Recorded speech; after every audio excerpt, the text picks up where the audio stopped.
کمرے میں داخل ہوتے ہی اسلان نے ایک سرسری نظر پورے کمرے پر ڈالی۔ ہر طرف پھولوں کی خوشبو اور ہلکی روشنی تھی، مگر بستر خالی تھا۔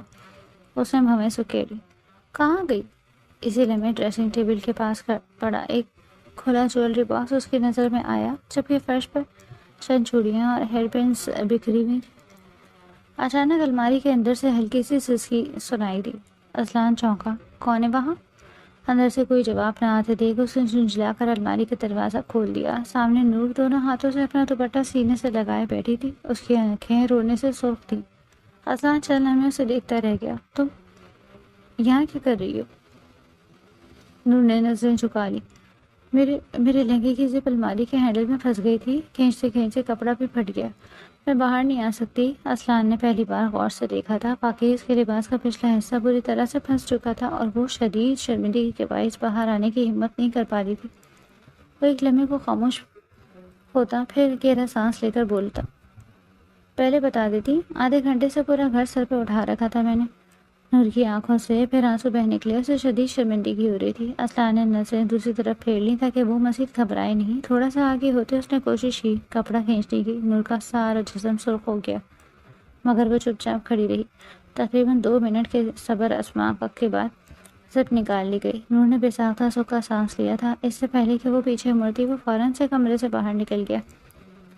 وہ ننگے پیر گارڈن کی گھاس میں ٹہل رہا تھا۔ شادیانے اور گانے کی آوازوں نے اس کے کان کے پردے پھاڑ کر رکھ دیے تھے، مگر مجالے جو اس کے گھر میں کسی کو بھی اس کی پرواہ ہو۔ وہ تل ملا کر اس سگریٹ کو زمین پر پھینکتے ہوئے اسے اپنے شوز سے مسلنے لگا۔ ایک تو زبردستی شادی کروا دی تھی، اور اب یہ گانے جو بند ہی نہیں ہو رہے تھے۔ اس کا بس چلتا تو جا کر وہ اس اسپیکر کو ہی توڑ ڈالتا جو اس کی ماں نے بڑے چاؤ سے منگوایا تھا۔ کافی جلنے کے بعد وہ تھک ہار کر کرسی پر بیٹھتے اپنے بالوں کو سہلانے لگا۔ دل ہی نہیں کر رہا تھا کہ اندر جائے اور اس کا چہرہ دیکھے جس نے اس کی زندگی میں آ کر سب کچھ خراب کر دیا تھا۔ کچھ سوچتے سوچتے اچانک اس کا موڈ خراب ہوا تھا۔ اندر کسی نے پھر سے گانے کی آواز مزید بڑھا دی۔ وہ تھک ہار کر دوبارہ اپنی جیب سے سگریٹ نکالتا اسے سلگاتے اپنے لبوں تلے دبا چکا تھا۔ کم از کم ہی سگریٹ تو تھی جو اس کا غم سمجھ رہی تھی۔ اس وقت اسلان شاہ کو یہ سگریٹ اپنی سب سے قریبی لگی۔ وہ سگریٹ کے گہرے کش بھرتا دوبارہ گارڈن میں ٹہلنے لگا۔ کیا کرے کیا نہیں کرے کچھ سمجھ نہیں آ رہا تھا۔ ابھی وہ کھڑا ہی تھا کہ تبھی اسے اپنے پیچھے کسی کے قدموں کی چاپ کی آواز سنائی دی۔ وہ سگریٹ زمین پر پھینکتے ہوئے غصے سے پٹا۔ جو کوئی بھی اس وقت یہاں آیا تھا وہ اس کی طبیعت اچھے سے صاف کرنا چاہتا تھا، مگر اپنے پیچھے اپنی ماں کو کھڑی دیکھ اس کے نبگوش ڈھیلے ہو گئے تھے۔ ماں، آپ اتنی رات تک جاگ رہی ہیں، سوئی نہیں آپ؟ وہ ہاں سوئیں گی بھی کیسے؟ کہ آپ کے فضول رشتے دار اتنی زور سے گانا بجا رہے ہیں کہ اگر کسی کی قبر حویلی میں بنی ہوتی تو خدا کی قسم مردے نے بھی قبر سے اٹھ جانا تھا۔ اس کے دل ملانے پر عائشہ بیگم کو تاؤ چڑھا تھا۔ تو تم کیا چاہ رہے ہو کہ سب کو چھوڑ چھاڑ کے ہم سوگ منانے لگ جائیں؟ تم میرے ایک ہی ایک بیٹے ہو اسلان، تمہاری شادی پر ہم یہ سب کریں گے۔ نہ کہ تمہارے بعد کوئی ہے، نہ تمہارے سے پہلے کوئی تھا۔ ہمارے گھر میں بس ایک ہی بار شادی ہونی ہے اور وہ ہو گئی، تو ہم اسی میں ہی اپنے ارمان پورے کریں گے نا۔ تمہیں میرے رشتہ دار اتنے برے لگتے ہیں تو پہلے ہی بتا دیتے۔ عائشہ بیگم کے لہجے میں درد چھلکا۔ نہیں ماں، بس وہ میرے سر میں درد ہو رہا تھا، اسی لیے میں نے کہا۔ اسلان شاہ شرمندہ ہوتے ہوئے بولا، تو فکر مت کرو، اندر جا کر میں یہ بند کروا دوں۔ اور ہاں، تو مجھے یہ بتاؤ کہ تم رات کے اس پہر اپنی شادی والے دن یہاں کیا کر رہے ہو؟ عائشہ بیگم کے تاثرات سخت ہوئے تھے۔ وہ جانتی تھی کہ انہوں نے کسی مشکل سے اسلان شاہ کو اپنی بہن کی بیٹی کے لیے منایا تھا۔ وہ یہ نہیں جانتی تھی کہ اسلان شاہ ایک پل بھی یہ بھانجے سے دور رہے۔ ماں، وہ میں نے کہا نا میرے سر میں درد۔ وہ عائشہ بیگم کا منہ دیکھتے بات بنانے لگا، تم نے مجھے پاگل سمجھا ہوا ہے؟ اسلان، تمہارا کمرہ اوپر ہے، وہاں تک آواز نہیں جا سکتی، نیچے آواز آ رہی ہے اور صاف صاف آ رہی ہے۔ مجھے صاف بتاؤ کیا چاہتے ہو تم؟ عائشہ بیگم کا لہجہ پہلے سے بھی زیادہ سخت ہوا۔ ماما، اتنی جلدی اس رشتے کو نہیں اپنانا چاہتا۔ اس کی باتوں میں آ کر میں اس سے نکاح تو کر چکا ہوں، مگر مجھے نہیں لگتا کہ ماما میرا اور اس کا گزارا ہوگا۔ وہ زمین پر دیکھتے صاف صاف لہجے میں بولا، کب تک اپنی ماں کو اندھیرے میں رکھتا؟ اس عورت کو تو وہ ویسے بھی چھوڑ دینے والا تھا۔ تمہارا دماغ خراب ہو گیا ہے، مجھے پہلے بتا دیتے، میں کم از کم نور کی زندگی تو نہ برباد کرتی۔ ارے جتنی خوبصورت وہ ہے نا، کوئی بھی مل جاتا اس کو آج شادی والے دن ہی۔ اگر میں کسی لڑکے کو کہتی نا کہ اس کا ہاتھ تھام لے تو وہ تھام لیتا اور وہ لڑکا کم از کم تمہارے جیسا بیوقوف تو نہیں ہوتا۔ کسی اور لڑکی کے ذکر پر اذلان شاہ کی پیشانی پر کئی لکیریں ابھری تھی، بھلے ہی وہ اسے کتنا بھی ناپسند کرتا، مگر ابھی وہ اس کی بیوی تھی اور اس کے نام کے ساتھ کسی بھی دوسرے مرد کا نام سننا اس کی غیرت پر سب سے بڑا سوال تھا۔ اپنے کمرے میں جاؤ، میرے بچے کو تمہارا انتظار کری ہوگی۔ عائشہ بیگم کی آواز پر وہ اپنی شال کندھے پر ڈالتا تیزی سے آگے چلا گیا۔ وہ تیز قدموں سے اپنے کمرے تک آیا اور جھٹکے سے دروازہ کھول کر اندر داخل ہوا۔ کمرے میں پھیلی گلابوں کی خوشبو نے چند لمحوں کے لیے اس کے بگڑے ہوئے موڈ کو تھوڑا سا ہلکا ضرور کیا، مگر آج کا دن اس کے لیے اتنا تھکا دینے والا تھا وہ زیادہ دیر پرسکون نہ رہ سکا۔ اس کی نظریں پورے کمرے پر گھوم گئی تھی۔ اس کے بار بار منع کرنے کے باوجود اس کی ماں نے کمرے کو دلہن کی طرح سجا دیا تھا۔ گلاب کی پتیاں، خوشبودار موم بتیاں اور ہلکی سنہری روشنی، ہر چیز نئے جوڑے کے کمرے کا منظر پیش کر رہی تھی۔ وہ بیزاری سے سانس خارج کرتا آگے بڑھا، مگر اگلے ہی لمحے اس کی نظریں بستر پر پڑیں۔ بستر خالی تھا، اس کی پیشانی پر فوراً پل پڑ گئے۔ مما تو کہہ رہی تھی کہ اپنی بہو کو میرے انتظار میں بٹھا کر گئی ہیں، پھر یہ گئی کہاں؟ وہ ہڑبڑایا اور سر جھٹکے سے صوفے پر جا بیٹھا۔ آج کا دن شاید سب کے لیے خوشیوں بھرا تھا، مگر اس کے لیے حد سے زیادہ تھکا دینے والا۔ اس نے جوتے اتارے اور غصے میں ایک جوتا ایک طرف، دوسرا جوتا دوسری طرف اچھال دیا۔ ویسے وہ اتنا بے ترتیب انسان نہیں تھا، مگر اس وقت اس کے اندر کی جھنجھلاہٹ ہر حرکت سے ظاہر ہو رہی تھی۔ چند لمحے خاموش بیٹھنے کے بعد اچانک اس کا دھیان دوبارہ نور کی طرف گیا۔ تبھی اس کی نظر واش روم کے نیچے سے آتی روشنی پر پڑی۔ اندر سے پانی بہنے کی مدھم آواز بھی آ رہی تھی۔ اوہ، تو محترم یہاں ہے؟ وہ بڑبڑایا، صوفے پر سر ٹکایا اور آنکھیں بند کر لی۔ نیند بری طرح اس پر حاوی ہو رہی تھی، مگر اس کی ایک بری عادت تھی، فریش ہوئے بغیر وہ کبھی نہیں سوتا تھا۔ 10 منٹ، پھر 15 اور پھر آدھا گھنٹہ گزر گیا۔ اس نے جھنجھلا کر آنکھیں کھولی۔ لگتا ہے مما کی بہو نے آج واش روم میں ہی رات گزارنے کا ارادہ کر لیا۔ وہ ہڑبڑاتا ہوا اٹھا اور دروازے تک جا پہنچا۔ ٹھک ٹھک، سنو، کافی دیر ہو گئی ہے، باہر آ جاؤ، مجھے اندر جانا ہے۔ مگر اندر سے کوئی جواب نہ آیا۔ اس نے دوبارہ دروازہ کھٹکھٹایا، اس بار پہلے سے زیادہ زور سے۔ نور، سن رہی ہو؟ پھر بھی خاموشی۔ اس کا صبر جواب دینے لگا۔ واٹ ربش، کچھ بولو گی بھی نہیں یا؟ اس کی بلند آواز پر اندر بیٹھی نور چونک کر اچھل پڑی۔ جی؟ اس کی ڈری ہوئی آواز سنتے ہی اذلان نے گہرا سانس لیا۔ باہر آؤ، مجھے واش روم میں استعمال کرنا ہے۔ اندر بیٹھی نور نے گھبرا کر اپنا دوپٹہ مضبوطی سے سینے کے گرد لپیٹ لیا۔ نہیں، میں ابھی باہر نہیں آ سکتی۔ اذلان کے چہرے کے تاثرات سخت ہو گئے۔ میں نے کہا باہر آؤ، اپنی ضد چھوڑو۔ اس بار اس نے خود کو قابو میں رکھتے ہوئے نسبتاً دھیمے لہجے میں کہا، میں واقعی نہیں آ سکتی، پلیز میری بات سمجھے۔ نور کی آواز رون گئی۔ اذلان نے بے اختیار اپنے بالوں میں ہاتھ پھیرا۔ آخر ایسی کیا مجبوری ہے؟ 5 منٹ کی بات ہے، میں اندر جاؤں گا اور فوراً باہر آ جاؤں گا، پلیز ابھی نہیں۔ نور کی آواز مزید لرز گئی۔ بار بار ایک ہی جواب سن کر اس کا ضرب ٹوٹنے لگا۔ نور، باہر آ رہی ہو یا میں خود اندر آؤں؟ اس کی دھار سن کر نور کا رنگ اڑ گیا۔ وہ فرش پر بیٹھی دونوں ہاتھوں سے اپنا دوپٹہ کھینچتے بے بسی سے رونے لگی۔ اسے کیسے بتاتی کہ وہ آخر کس مشکل میں پھنسی ہوئی تھی؟ اذلان شاہ، پلیز چلے جائے، میں ابھی باہر نہیں آ سکتی۔ اس بار اس کی آواز میں صاف بے بسی تھی۔ اذلان نے غصے سے موٹی بھینچی اور پوری طاقت سے دروازے پر مکہ مار دیا۔ زوردار آواز پورے کمرے میں گونج گئی۔ نور خوف سے کانپ اٹھی۔ چند لمحے خاموش رہنے کے بعد اذلان نے خود کو پرسکون کرنے کی کوشش کی۔ دیکھو نور، پلیز باہر آ جاؤ، مجھے واقعی بہت نیند آ رہی ہے، میں صرف 5 منٹ لوں گا، پھر تم جتنا چاہو اندر رہ لینا۔ اس نے اس بار نرم لہجہ اختیار کیا، مگر جواب پھر بھی وہی آیا، میں نہیں آ سکتی۔ اب اس کا صبر مکمل طور پر ختم ہو چکا تھا۔ اس نے جھکتے ہوئے جھٹکے سے شیروانی اتار کر اس طرف پھینکی اور دروازے کو دونوں طرف سے ہاتھوں سے زور زور سے دھکیلنے لگا۔ پہلا دھکا، دوسرا دھکا اور اگلے ہی لمحے لاک ٹوٹ گیا۔ دروازہ کھلتے ہی وہ فاتحانہ انداز میں اندر داخل ہوا، مگر اگلے ہی لمحے اس کے قدم وہیں جم گئے۔ نور اپنا پورا وزن لگائے زمین پر گری سوٹ کیس کے نیچے سے اپنا دوپٹہ نکالنے میں مصروف تھی۔ لاکھ کوشش کے باوجود بھی وہ اس بڑے سے سوٹ کیس سے نیچے اپنا دوپٹہ نہیں نکال سکی۔ باقی پانی کی وجہ سے وہ بار بار پھسل بھی جا رہی تھی۔ چہرے سے لگ رہا تھا کہ وہ اس مشقت سے اب تھک چکی ہے۔ ذوحان اپنے چہرے پر نارمل تاثرات سجاتا تیزی سے اس کے پاس جاتے بیٹھا۔ بے وقوف عورت، اگر تمہارے ساتھ یہ ہوا تھا تو مجھے پہلے نہیں بتا سکتی تھی؟ بول دیتی میں گر گئی ہوں۔ اگر میں ابھی نہ آتا تو تم ساری رات ایسے ہی بیٹھی رہتی۔ اس کا قد دیکھ رہی ہو؟ اذلان شاہ نے طنزی انداز میں سوٹ کیس کی جانب اشارہ کیا۔ یہ تم سے بڑا ہے اور تم تمام تر کوششوں کے باوجود بھی سوٹ کیس کو ہلا بھی نہیں سکتی. اگر میں ابھی نہ آتا تو تم ساری رات یہیں پڑی رہتی. وہ اس پر بھی ہر بات پر تم لوگوں کے آنسو نکل آتے ہیں. ارے بھائی، اتنا پانی آتا کہاں سے ہے تم لوگوں کے پاس؟ تھوڑی دیر پہلے جو انسان اپنی تھوڑی سی محنت سے اس کا دل اچھا کر چکا تھا، اب وہی انسان اپنی ان زہریلی باتوں سے اس کا موڈ دوبارہ خراب کر چکا تھا. معلوم ہے کہ تم مجھے ناپسند ہو، میں نہیں دیکھ سکتا تو میں اپنے سامنے، پھر بھی یہ جوکروں والا سوٹ پہن کر میرے سامنے کھڑی ہوں. اس کے دلہن کے جوڑے کو نئے نام سے پکارتے ہوئے نور کا دل بری طرح سے توڑ چکا تھا. وہ اپنے آنسو صاف کرتے گہرے سانس بھر کر رہ گئی. میں جانتی ہوں میں آپ کی پسندیدہ بیوی نہیں ہوں. یہ شادی آپ نے مجھ سے صرف اور صرف خالہ کی کہنے پر کی ہے. میں یہ بھی جانتی ہوں کہ آپ مجھے ان جوکروں والے کپڑوں میں دیکھنا پسند نہیں کریں گے. مجھے یہ بھی پتا تھا، مگر کیا ہے نا، آپ کے کمرے میں واش روم ایک ہی ہے.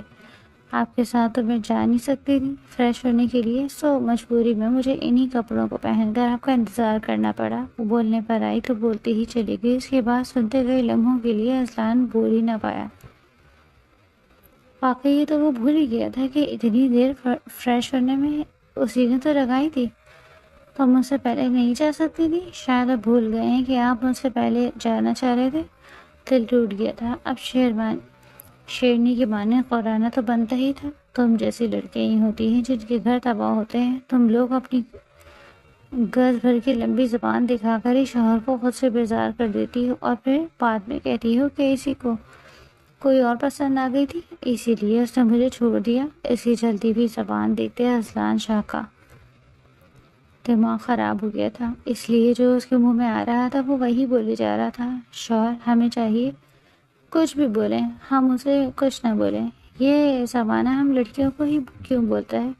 جیسے آپ ہیں اپنی ماں کے کہنے پر مجھ سے شادی تو کر لی، مگر مجھ سے یہ جتانا بھی ضروری ہے کہ آپ کی اور میری زندگی کبھی صحیح نہیں ہوگی اور میں آپ کی پسندیدہ بیوی نہیں ہوں. آپ کی اور میری شادی ہوئی، اس میں غلطی کس کی ہے میری؟ کیا میں نے پھوپھو کو بولا تھا کہ میری شادی آپ سے کروائیں؟ کیا میں نے پھوپھو کو بولا تھا کہ وہ آپ پر اتنا زور ڈالیں کہ ناپسندیدگی باوجود بھی آپ مجھ سے شادی کرنے کے لیے راضی ہو جائیں؟ وہ قدم قدم چلتی اس کے سامنے آ کر کھڑی ہوتی. اپنی آنکھیں اس کی آنکھوں میں گاڑ چکی تھی. اس کے سوال سنتے اذلان شاہ کئی لمحوں کے لیے کچھ بول نہ پایا. یہ شادی آپ نے اپنی ماں کے کہنے پر مجھ سے کی ہے. میں نے آپ سے یہ نہیں کہا تھا کہ مجھ سے شادی کریں. کیا میں آپ کے بغیر مر جاؤں گی؟ اگر آپ مجھے نہ ملتے تو میری شادی کسی اور سے ہو جاتی. مجھے رشتوں کی کوئی کمی نہیں تھی. میں مر نہیں رہی تھی آپ سے شادی کرنے کے لیے. یہ سب مجھے جو بتا رہے ہیں اور جو مجھ پر احسان جتا رہے ہیں، اتنا یاد رکھیں کہ نہ آپ مجھے پسند تھے اور نہ ہی شادی کا مجھے کوئی شوق تھا. پھوپھو کی مرضی سے شادی کر کے سزا مجھے دے رہے ہیں. میری کیا غلطی؟ کیا میں آئی تھی آپ کے پاس، میں نے ہاتھ جوڑے تھے، میں روئی تھی کہ مجھ سے شادی کریں؟ میں آپ کے بغیر مر جاؤں گی؟ نہیں نا. جس نے یہ شادی کروائی ہے یہ سارے احسان اسے جا کر جتائیں، مجھے نہیں. میں کوئی زور زبردستی اس گھر میں نہیں گھس آئی. جب مجھے آپ دن رات یہ بولتے رہیں گے کہ میں آپ کی پسندیدہ بیوی نہیں ہوں یا میں کسی خوش فہمی میں نہ رہوں.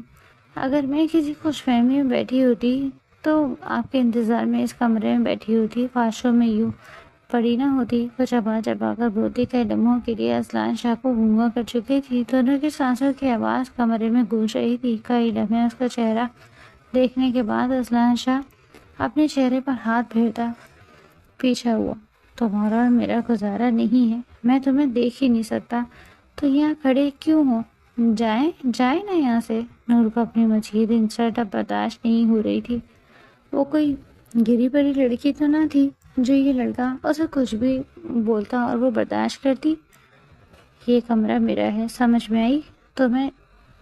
تم جاؤ یہاں سے. اذلان شاہ اس کو بازو سے پکڑتا خرایا. او اچھا، میں نے آپ کہہ رہے ہیں کہ میں خالہ کے پاس جاؤں؟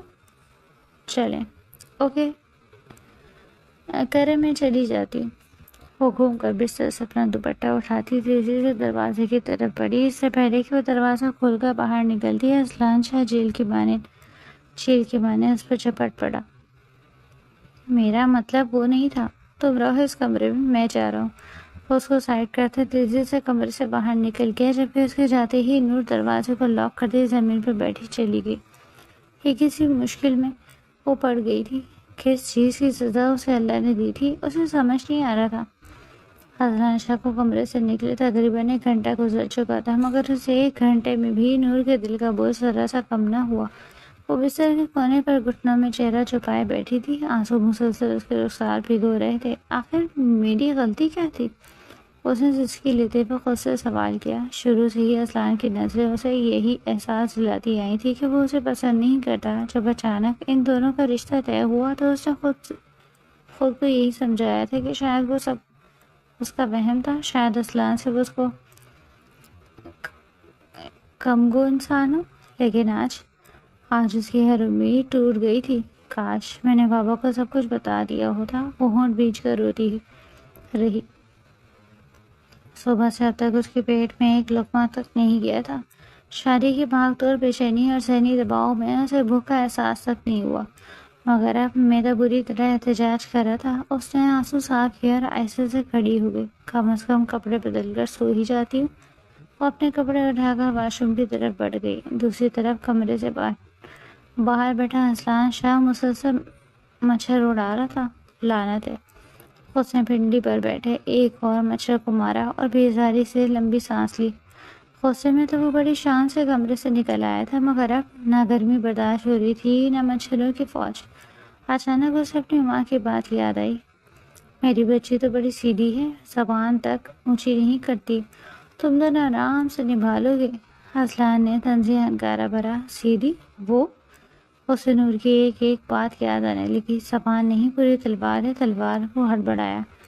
اگر ابھی رات نہ ہوتی تو ماما کو کر دکھاتا کہ ان کی معصوم بچی کی زبان کتنی چلتی ہے۔ وہ سر جھٹک کر دوبارہ صوفے سے ٹیک لگا گیا۔ بس اذلان، صبح ہونے دے، سب کے جاگنے سے پہلے یہاں سے نکل جانا، ورنہ پھر مما کی کلاس الگ لگے گی۔ اسی لمحے اس کی نظر کمرے کے دروازے کے قریب رکھی ٹرے پر پڑی۔ وہ اٹھ کر قریب گیا۔ پلیٹ ویسے ہی ویسی ڈھکی ہوئی تھی۔ اس نے ڈھکن ہٹایا۔ کھانے کو کسی نے ہاتھ تک نہیں لگایا تھا۔ وہ چند لمحے خاموش کھڑا پلیٹ کو دیکھتا رہا۔ کمرے سے نکلتے وقت وہ خود ملازمت سے کہہ گیا تھا کہ نور کے لیے کھانا رکھ دے۔ اسے اندازہ تھا کہ وہ بھوکی ہوگی، لیکن اس نے ایک نوالا بھی نہیں کھایا۔ اذلان نے بے اختیار ماتھے پر ہاتھ پھیرا۔ اب اگر مما نے یہ دیکھ لیا تو سارا الزام مجھ پر آئے گا۔ وہ آہستہ سے ہڑبڑایا۔ تبھی عائشہ بیگم جو پانی لینے آئی تھی اسے لاؤنج میں دیکھ کر حیران ہوئی۔ اذلان، کیا کر رہے ہو یہاں؟ وہ ایک دم اچھلا۔ مما وہ میں کیا؟ یہ کیا طریقہ؟ دلہن کمرے میں ہے اور تم یہاں؟ چلو میرے ساتھ، وہ تھوڑا سختی سے بولی تھی، جس پر وہ چپ چاپ اٹھ کھڑا ہوا۔ ادھر واش روم سے باہر آتے ہی نور نے جیسے ہی بستر پر بیٹھنے کی کوشش کی، اس کی ہمت جواب دے گئی۔ وہ خاموشی سے زمین پر بیٹھ گئی اور پھر آنسو دوبارہ بہنے لگے۔ اسی وقت دروازہ ہلکے سے کھلا۔ نور! عائشہ بیگم کی نرم آواز اس کے کانوں میں پڑی۔ نور چونک کر فوراً کھڑی ہوئی اور جلدی سے اپنے آنسو پوچھنے لگی۔ جی آنٹی۔ عائشہ بیگم نے ایک نظر میں اس کی سوجی ہوئی آنکھیں دیکھ چکی تھیں۔ وہ تیزی سے اس کے پاس آئے اور اس کا ہاتھ اپنے ہاتھوں میں لے لیا۔ ارے میری بچی، کیا ہوا؟ انہوں نے محبت سے اس کے گال پر ہاتھ رکھا۔ تم رو کیوں رہی ہو؟ نور نے فوراً نظریں جھکا لی۔ کچھ نہیں، مجھے دیکھو۔ عائشہ بیگم نے نرمی سے اس کی تھوڑی اوپر کی۔ اذلان نے کچھ کہا ہے؟ نور خاموش رہی۔ سچ بتاؤ میری جان، اس نے تمہیں ڈانٹا ہے؟ انہوں نے سامنے چپ کھڑے اذلان کی جانب دیکھتے ہوئے پوچھا۔ نور کی پلکوں سے ایک بار پھر آنسو ٹوٹ کر گر پڑے۔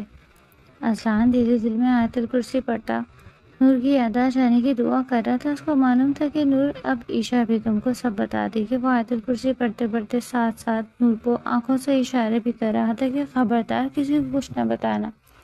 مگر نور میڈم اس کی جانب دیکھتی تو کچھ ہوتا نا۔ بتاؤ میری بچی، کیوں رو رہی ہو؟ ایسے پلیز مجھے بتاؤ تو میرا دل پھٹ جائے گا۔ عائشہ بیگم کے لہجے میں بھی بھیگا پن سمایا۔ نہیں خالہ، انہوں نے کچھ نہیں کیا۔ وہ اذلان کو دیکھتی تھی، لہجے میں بولی، جبکہ اذلان اس کو یوں دیکھتا رہا جیسے وہ کوئی معجزہ ہو گیا ہو۔ وہ اصل میں مجھے ممی بابا کی یاد اتنی آ رہی تھی کہ میں چاہتے ہوئے بھی خود کو روک نہیں پا رہی، اور اذلان کو بھی میں نے ہی بھیجا تھا۔ اصل میں میرے رونے کی وجہ سے ڈسٹرب ہوتے اسی لیے میں نے خود ہی ان سے کہا کہ مجھے کچھ وقت کے لیے اکیلا چھوڑ دیں، ورنہ یہ مجھے اکیلا نہیں چھوڑ رہے تھے۔ عائشہ بیگم کا ہاتھ تھامتے بے در پہ جھوٹ بولنے لگی، جبکہ اس کی بات سنتے جہاں اسلان نے سکون کی سانس لی تھی، دوسری طرف وہیں اس کے دل میں ایک خوشگوار احساس بھی اترا، اور یہ احساس بہت عجیب تھا، جس کا صاحب بہادر کو تھوڑی دیر بعد جا کر اندازہ ہونے والا تھا۔ دیکھا میری بچی کتنی اچھی ہے؟ وہ کھڑے ہوتے اسلان کو گھورنے لگی۔ چلو اب شرافت سے یہاں آؤ اور بیٹھ کر میری بیٹی کو کھانا کھلاؤ، اور خود سے کھانا کھلانا۔ جب تک نور کھانا نہیں کھائے گی تب تک میں کمرے سے نہیں جاؤں گی۔ عائشہ بیگم کی اگلی فرمائش پر نور اور اسلان دونوں ہی بوکھلا گئے۔ ان دونوں کے درمیان کچھ بھی اچھا نہیں تھا، پھر یہ چونچلے بھلا وہ دونوں کیسے کرتے؟ آپ چاہیں موم، آپ جا کر آرام کریں، میں آپ کی بہو کو اچھے سے کھانا کھلا دوں گا، ٹینشن نہ لیں۔ وہ گہری نگاہوں سے نور کو دیکھتا عائشہ بیگم سے بولا۔ اس کے سوجے پپوٹے اور گلابی گال اس وقت اسلان کو اسی جانب اٹریکٹ کر رہے تھے۔ پکی بات ہے نا جی ماں؟ عائشہ بیگم اپنی تسلی کرتی وہاں سے چلی گئی تھی، جبکہ اسلان جلدی سے کمرے کو لاک کرتا اس کے برابر آ کر دیکھا۔ اف یار، اچھا ہوا تم نے ماں کو سچ نہیں بولا، نہیں تو آج میں یہاں نہ ہوتا۔ وہ کھانے کی پلیٹ اٹھاتا، اس میں چمچ چلانے لگا۔ یہ کیا کر رہے ہیں آپ؟ نورس کو اپنا کھانا کھلاتے دیکھ بولی۔ سنا نہیں تمہاری سانسو مام نے کیا بولا؟ تمہیں کھانا کھلاؤں؟ وہی کھلا رہا ہوں، بس نہیں میں خود کھا لوں گی۔ نور نے ہاتھ بڑھاتے اس کے ہاتھوں سے پلیٹ اچکنا چاہی۔ اس کا ارادہ محسوس کرتے تیزی سے اپنا ہاتھ پیچھے لے جا چکا تھا۔ نہیں جی نہیں، اب تو تمہیں میرے ہاتھ سے ہی کھانا ہی پڑے گا۔ ماں کہہ کر گئی، وہ چمچ میں کھانا بھرتے دوبارہ سے چمچ کو اس کے منہ کے آگے کر گیا۔ مگر اسلان، میں خود سے کھا سکتی ہوں نا، مگر میں کھلا رہا ہوں نا تمہیں، تو کھا لو۔ اس کی آنکھوں میں دیکھتے نرم لہجے میں بولا تھا۔ اس کی بات پر نور بنا کچھ کہے اپنا منہ کھول چکی تھی۔ وہ جلدی جلدی چمچ بھرتا اس کے منہ میں کھانا ڈالنے لگا، اور اس کے ہاتھ سے اچھا خاصا کھانے کے بعد نور پیچھے ہوئی تھی۔ بس اسلان، میں اور نہیں کھاؤں گی، چلو میں کچن میں برتن رکھ کر آتا ہوں۔ وہ تمام برتن اٹھاتے تیزی سے کمرے میں چلا گیا تھا، جبکہ پیچھے وہ اب تک حق تک بیٹھی تھی۔ اس بندے کی کرکٹ کی طرح بدلتے رنگ اس کو عجیب سی کشمکش میں ڈال رہے تھے۔ کمرے میں آنے کے بعد پہلے اس کے لیے اتنا کچھ کرنا، پھر اس کے بعد اس سے لڑائی کرنا، اور اس کے بعد دوبارہ یہ چیزیں ایک عجیب سی وہم میں اسے ڈال رہا تھا۔ عجیب سی خوش فہمی اس کے اندر جگا رہی تھی، جن خوش فہمیوں میں وہ پڑھنا نہیں چاہتی تھی۔ وہ اپنا سر جھٹکتے کھڑی ہوئی اور ایسے کسی خوش فہمی میں آنے والی نہیں تھی۔ اس نے خود کو باور کرایا، دور کھڑی تقدیر مسکرا رہی تھی۔ تو وجود جو ایک دوسرے سے دور دور تھے، بہت جلد اب وہ ایک ہونے والے تھے، اور وہ وقت اب دور نہیں تھا۔ ان کی شادی کو کافی دن ہو گئے تھے۔ معمول کے مطابق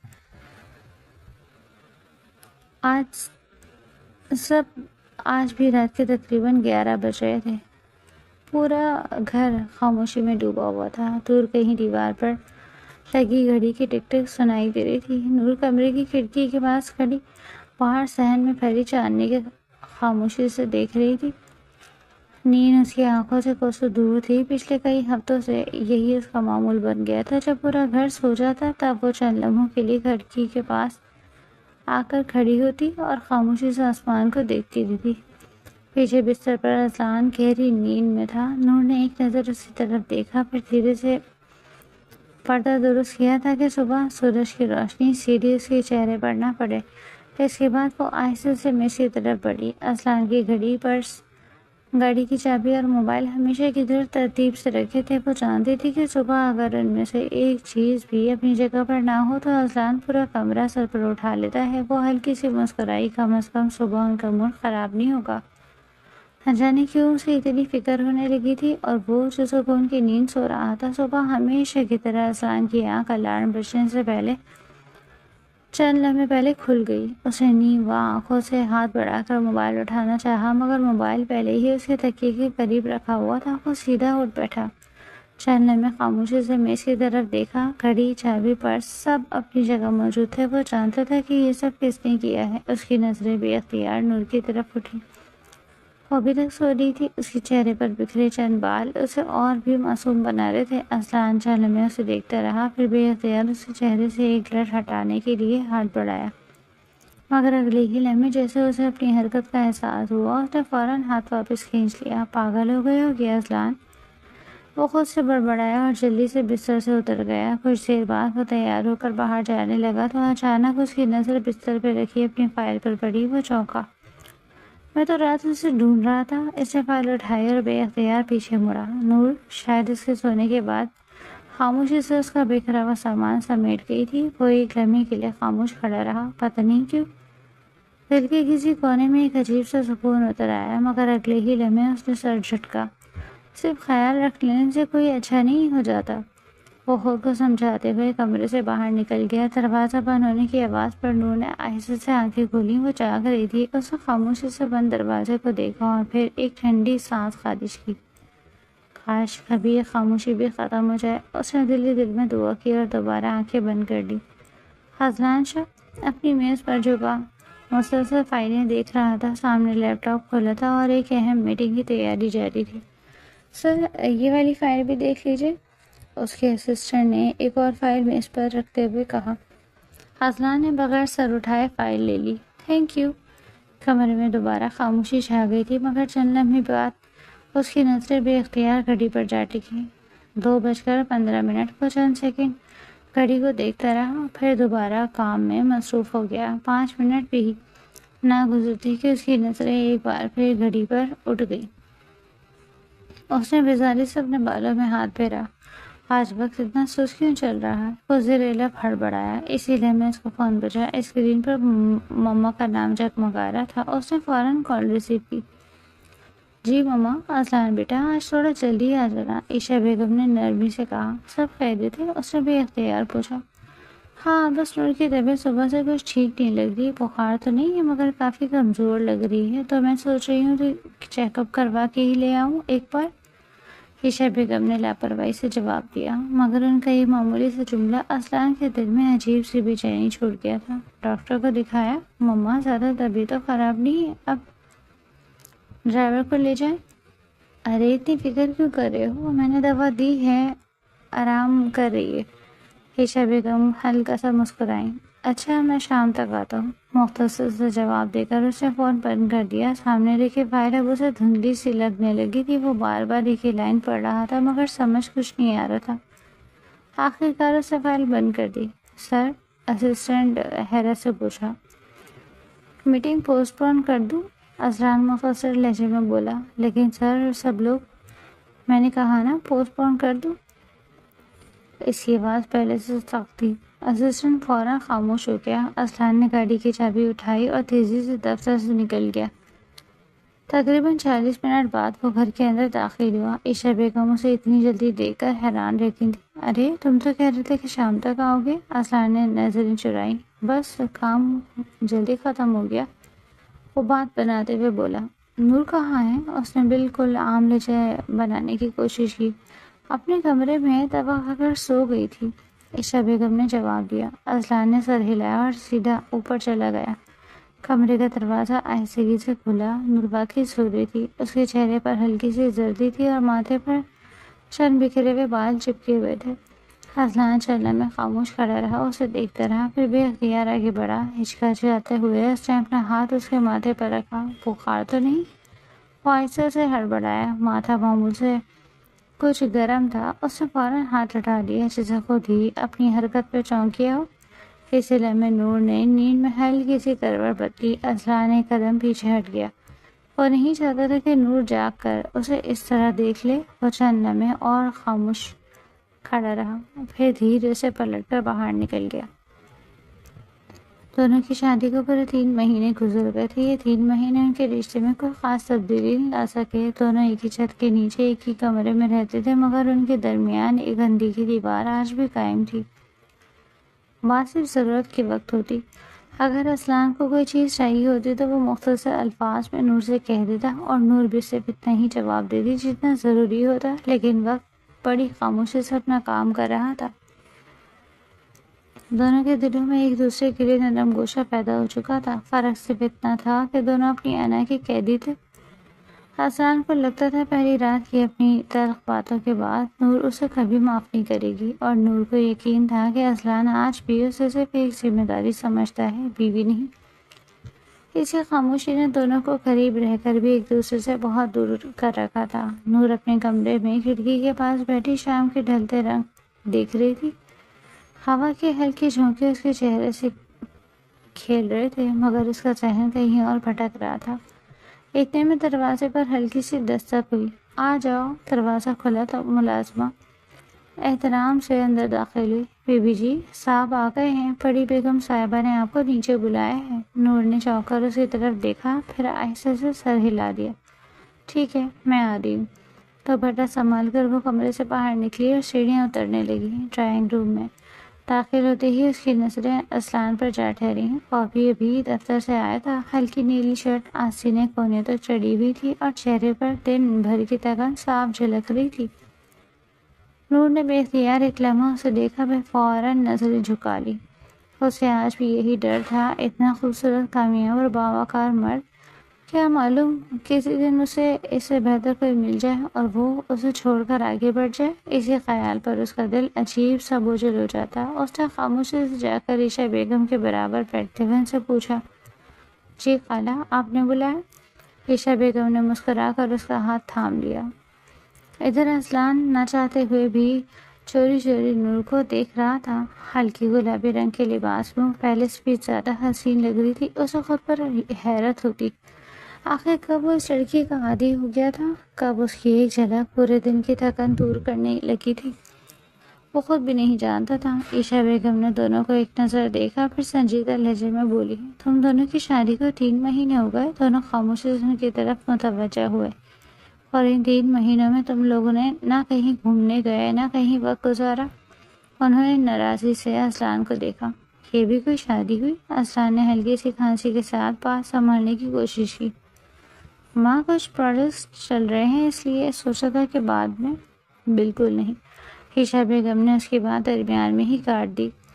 کام کبھی ختم نہیں ہوتے، لیکن زندگی کے یہ دن واپس نہیں آتے۔ انہوں نے میز پر رکھا ایک لفافہ اٹھایا اور دونوں کے سامنے رکھ دیا۔ یہ تم دونوں کی ٹکٹ ہے۔ اصلان نے لفافہ کھولا تو حیرت سے بولا، پیرس؟ جی ہاں۔ عائشہ مسکرائی، کل صبح کی فلائٹ ہے۔ لیکن ماں؟ کوئی لیکن ویکن نہیں، انہوں نے مصنوعی غصے سے اسے گھورا۔ لیکن 3 ویک کی چھٹی منظور ہو چکی ہے۔ 3 ویک؟ اصلان چونکا۔ ہاں، پورے 3 ویک۔ عائشہ بیگم نے فخر سے گردن اونچی کی۔ تمہارے آفس والوں سے بھی بات کر لی ہے؟ اصلان نے بے بسی سے پیشانی مسلی۔ ماں، آپ بھی نا؟ اور سن لو، انہوں نے انگلی اٹھا کر دونوں کو دیکھا، 3 ویک سے پہلے اگر واپس آئے تو گھر کا دروازہ نہیں کھلے گا۔ ان کی بات پر پہلی بار نور کے ہونٹوں پر ہلکی سی مسکراہٹ آ گئی۔ عائشہ بیگم نے پیار سے نور کے سر پہ ہاتھ پھیرا۔ میری بچی، تمہیں پیرس بہت پسند ہے نا؟ نور نے دھیرے سے سر ہلا دیا۔ اسی لیے تو بھیج رہی ہوں، انہوں نے محبت سے کہا۔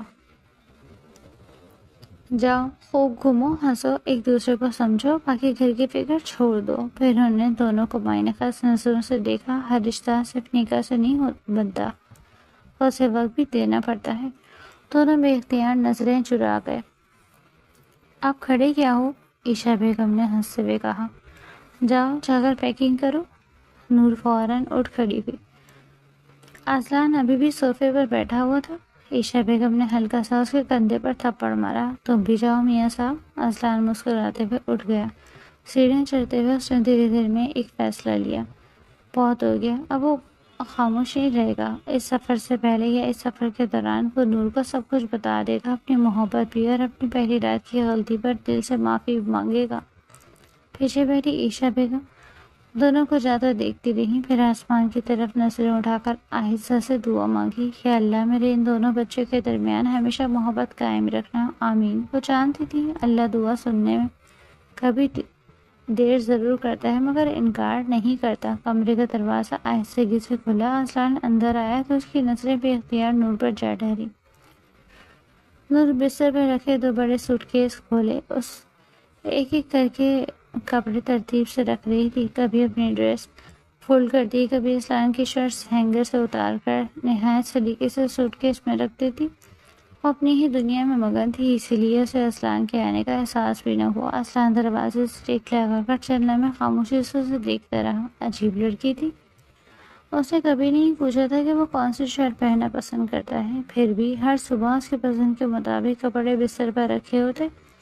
اسے کافی کب چاہیے، دفتر جاتے وقت گھڑی کہاں رکھی ہوتی ہے، رات کو سونے سے پہلے اسے کس طرف کا لیمپ چلانا پسند ہے۔ نور نے کبھی ان باتوں کا ذکر نہیں کیا، لیکن خاموشی سے سب سیکھ لیا تھا، اور شاید اسی خاموش خیال رکھنے نے ارسلان کو اس کا عادی بنا دیا تھا۔ اب اگر ایک دن بھی وہ سامنے نہ آتی تو گھر عجیب سا سنسان لگنے لگتا۔ وہ ہلکا سا مسکرایا، آہستگی سے دروازہ لاک کیا اور خاموش قدموں سے اس کے قریب آ گیا۔ نور! اس کی نرم آواز سن کر نور کے ہاتھ رک گئے۔ وہ چند میں خاموش کھڑی رہی، پھر بغیر مڑے بولی، اگر آپ کے کچھ اور کپڑے رہ گئے ہیں تو دے دیجیے، میں وہ بھی رکھ دیتی ہوں۔ ارسلان نے جواب دینے کے بجائے اس کے ہاتھ میں موجود شرٹ تھام لی۔ نور نے چونک کر اسی طرف دیکھا۔ نور! اس بار اس کی آواز پہلے سے بھی زیادہ دھیمی تھی۔ آخر کب تک مجھ سے ایسے دور رہو گی؟ نور کے دل کی دھڑکن بے اختیار تیز ہو گئی، مگر اس نے خود کو سنبھال لیا تھا۔ میں سمجھ نہیں رہی آپ کیا کہنا چاہتے ہیں۔ سمجھ رہی ہو، ارسلان نے ہلکی سی مسکراہٹ کے ساتھ کہا، بس جان بوجھ کر انجان بن رہی ہو۔ نور نے نظریں چرا لی۔ ارسلان نے قدم اور قریب آیا۔ ہم ایک ہی کمرے میں رہتے ہیں مگر اجنبیوں کی طرح، کبھی سوچا ہے ایسا کب تک چلے گا؟ نور خاموش رہی۔ میں گھر واپس آتا ہوں تو تم میرے لیے کافی رکھ دیتی ہو، کپڑے نکال دیتی ہو، ہر چیز کا خیال رکھتی ہو، مگر میرے ساتھ 2 منٹ بیٹھ کر بات نہیں کرتی۔ اس نے آہستہ سے اس کا ہاتھ تھام لیا۔ آخر کیوں؟ نور نے فوراً اپنا ہاتھ چھڑا لیا۔ ضرورت نہیں ہے ان سب باتوں کی۔ اس نے خود کو مصروف ظاہر کرتے ہوئے دوبارہ کپڑے رکھنے شروع کر دیے۔ جو ذمہ داری تھی میں نبھا رہی ہوں۔ ارسلان نے گہرا سانس لیا۔ صرف ذمہ داری؟ وہ اس کے سامنے آ کر کھڑا ہو گیا۔ ایک بار میری طرف دیکھو۔ نور نے نظریں اٹھائیں۔ ان آنکھوں میں پہلی بار غرور نہیں، صرف بے بسی تھی۔ کیا واقعی تمہیں لگتا ہے کہ میں آج بھی تمہیں پسند نہیں کرتا؟ نور ہلکا سا مسکرائی، مگر اس مسکراہٹ میں درد چھپا ہوا تھا۔ نکل کی رات آپ نے خود کہا تھا کہ میں آپ کے پسند نہیں ہوں۔ اس کا لہجہ پرسکون تھا، مگر ہر لفظ ارسلان کے دل پر لگ رہا تھا۔ اتنی آسانی سے انسان وہ باتیں نہیں کھولتا۔ ارسلان نے افسوس سے آنکھیں بند کر لی۔ وہ میری زندگی کی سب سے بڑی غلطی تھی۔ چلنے میں خاموش رہنے کے بعد اس نے دوبارہ کہا، میں ضد میں اندھا ہو گیا تھا، میں نے تمہیں دیکھنے کے بجائے اپنے غصے کو دیکھا۔ وہ ایک قدم اور قریب آیا، لیکن اب ہر چیز بدل چکی تھی۔ نور کی پلکیں لرزنے لگی۔ پتہ نہیں یہ سب کب ہوا؟ ارسلان دھیرے سے بولا، کب تو میری عادت بن گئی، کہ کب میری ہر دعا میں شامل ہو گئی، مجھے خود بھی نہیں یاد، لیکن اتنا ضرور جانتا ہوں۔ اس کی نظریں سیدھا نور کی آنکھوں میں تھی۔ میں ہر شام جلدی گھر صرف اس لیے آتا ہوں تمہیں دیکھ سکوں۔ نور کی سانس جیسے رک گئی۔ وہ کچھ کہنا چاہتی تھی، مگر الفاظ اس کا ساتھ چھوڑ چکے تھے۔ نور نے نظریں جھکا لیں۔ دل کی دھڑکن اس قدر تیز ہو چکی تھی کہ اسے خود اپنے کانوں میں اس کی آواز سنائی دے رہی تھی۔ کمرے میں چند لمحوں کے لیے مکمل خاموشی چھا گئی تھی۔ ارسلان نے دھیرے سے اس کے قریب ایک قدم اور بڑھایا۔ جانتی ہو، میں نے پچھلے 1 مہینے میں نہ جانے کتنی بار تم سے بات کرنے کی کوشش کی۔ وہ تلخی سے مسکراہٹ ہنسا۔ ہر بار سوچا آج سچ بتا دوں گا، مگر جیسے ہی تو میرے سامنے آتی مجھے اپنے الفاظ یاد آ جاتے۔ اس نے شرمندگی سے نظریں جھکا لی۔ وہ ایک ایک الفاظ آج بھی میرے کانوں میں گونجتا ہے۔ نور خاموش کھڑی اسے دیکھتی رہی۔ میں نے تمہیں تکلیف دی، تمہاری عزت نفس کو ٹھیس پہنچائی، اور شاید اسی دن تمہارا اعتماد بھی توڑ دیا۔ ارسلان کی آواز پر آنے لگی۔ اگر آج تم مجھ سے دور رہتی ہو تو اس کا قصور صرف میرا ہے۔ نور کے لب ہلکے سے لرزے۔ پاس سے بیٹھی نہیں ارسلان، وہ پہلی بار دل کی بات کہہ رہی تھی۔ اس رات کے بعد مجھے ہر وقت یہی لگتا رہا کہ میں آپ پر مسلط کر دی گئی ہوں۔ اس نے بمشکل اپنے آنسو روکے۔ میں نے کبھی آپ سے کسی حق کا مطالبہ نہیں کیا، کیونکہ مجھے ڈر تھا کہ کہیں آپ کو میری موجودگی بھی بوجھ نہ لگنے لگے۔ یہ سنتے ہی ارسلان کا دل جیسے مٹھی میں آ گیا۔ اس نے آہستہ سے نور کا ہاتھ اپنے ہاتھوں میں لے لیا۔ اس بار نور نے ہاتھ نہیں کھینچا تھا۔ بوجھ؟ وہ بے اختیار مسکرایا، مگر اس مسکراہٹ میں درد شامل تھا۔ تمہیں اندازہ بھی ہے اب میری صبح کا آغاز کس سے ہوتا ہے؟ نور نے سوالی نظروں سے اسے دیکھا، اس خیال سے کہ تم جا گئی ہو یا نہیں۔ وہ دھیرے سے بولا، دفتر میں بیٹھا رہتا ہوں تو ہر تھوڑی دیر بعد گھڑی دیکھتا ہوں، بس یہی سوچتا رہتا ہوں کہ کب شام ہوگی، کب گھر جاؤں گا اور کب تمہیں دیکھوں گا۔ نور کی پلکوں پر آنسو لرزنے لگے۔ اصلان نے اس کے ہاتھ پر اپنی گرفت مضبوط کر لی۔ یہ محبت نہیں تو اور کیا ہے نور؟ وہ ہلکے سے مسکرایا۔ شاید مجھے خود بھی دیر سے سمجھ آیا، مگر جب آیا تو احساس ہوا کہ میں تو بری طرح ہار چکا ہوں۔ وہ ایک لمحے کو رکا، پھر نہایت آہستگی سے بولا، میں تم سے محبت نہیں کرتا۔ نور کا دل جیسے ایک لمحے کو رک گیا۔ اصلان نے فوراً اس کی آنکھوں میں دیکھتے ہوئے اپنی بات مکمل کی، میں تم سے عشق کرتا ہوں، ایک ایسا عشق جس میں انسان اپنی ضد، اپنی حنا، حتیٰ کہ خود کو بھی بھول جاتا ہے۔ نور کے ضبط کا بندھن ٹوٹ گیا، اس کی آنکھوں سے آنسو بہنے لگے۔ اصلان نے گھبرا کر دونوں ہاتھ جوڑ دیے، مجھے معاف کر دو پلیز، ایک موقع دے دو مجھے اپنی غلطی درست کرنے کا، میں وعدہ کرتا ہوں کبھی آئندہ تمہاری آنکھوں میں میری وجہ سے آنسو نہیں آنے دوں گا۔ نور نے آنسو بھری آنکھوں سے اصلان کو دیکھتے ہوئے اس کے بندھے ہوئے ہاتھوں کو کھول دیا۔ اس شخص کے منہ سے محبت کا اظہار سننا اس کے لیے خواب تھا، ایسا خواب جس خواب کو دیکھنے سے بھی وہ ڈرتی تھی، اور آج یہی خواب پورا ہو گیا تھا۔ اس کے پاس وہ الفاظ ہی نہیں تھے جس سے وہ اصلان کو کچھ کہتی۔ وہ اپنے آنسو ضبط کرتی اپنا رخ موڑ گئی۔ اس وقت اس کے اندر اتنی طاقت بھی نہ تھی کہ وہ اپنے قدموں پر کھڑی رہ سکتی۔ اصلان اس کے کندھے پر سر رکھتا اس کے بالوں کی خوشبو محسوس کرنے لگا۔ مجھے تمہاری ہر ادا سے محبت ہے نور، اتنی محبت ہے کہ تم سے کہ چاہ کر بھی یہ شخص اب تم سے دور نہیں رہ سکتا۔ بھول جاؤ اس دن کو پلیز، مجھے معاف کر دو، میں وعدہ کرتا ہوں کہ میں تمہیں اتنا خوش رکھوں گا کہ تم سب بھول جاؤ گی۔ اس کی بات سنتے نور اپنے آنسو پیتی اس کی جانب مڑی۔ وعدہ کریں پھر مجھ سے اصلان کہ کبھی مجھے چھوڑ کر کسی عورت کے پاس نہیں جائیں گے، بس میرے رہیں گے، صرف میرے۔ میں نہیں دیکھ سکتی آپ کو کسی اور کے ساتھ، بلکہ میں سوچ بھی نہیں سکتی کہ آپ کو کسی اور کے ساتھ۔